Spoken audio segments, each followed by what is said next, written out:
actual difference between teaching and punishing. So if your child has done something, say they drew on the wall, or they got in a fight with the sibling, or they got a bad grade, you might think, I want to punish them. Punishment means that you're going to put negative conditions onto a child and expect that they learn from those negative conditions. This could be grounding, it could be yelling, it could be taking their favorite stuffy away, it could be saying you can't ever go to a play date. You know what all of that does? Those negative conditions are going to push your child into the part of the brain called the limbic system and the base of the brain. Now, what's important about this part of the brain is that it's not where rational thought lives. It's not where judgment or learning or language live. And so if your child is here, which they will be if you put negative conditions on them, they're not actually going to do any learning. You may scare them into compliance and shutdown, and then they might not do the thing again, and it might look like they got it, but you're very likely to have the same problem again because you didn't do any teaching. And teaching happens in the prefrontal cortex. It does not happen because negative conditions, and it does not happen in the moment of an upset. And so the difference between teaching and punishment is that teaching relies on rational thought, connection, on you knowing when your child is ready to learn. It definitely involves something like sequential thinking, first this, then that, or when this, then that. Punishment is to say you are going to learn in isolation, often by yourself with no other nervous system. But here's the rub.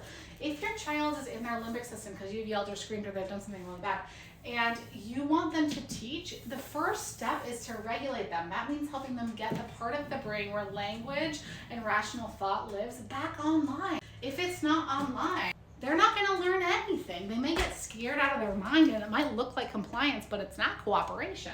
And so if what you want is cooperation, you've got to go for teaching.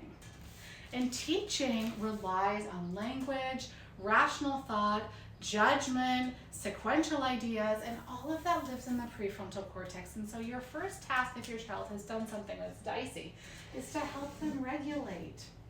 When they're regulated, and they can stay regulated because they trust you, like a felt sense of trust, like this person's not going to explode on me all of a sudden, then you have an opportunity to teach them whatever it is.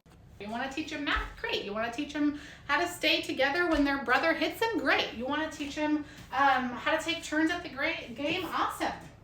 If you punish them and you send them off to their room or to time out to be by themselves, guess what happens?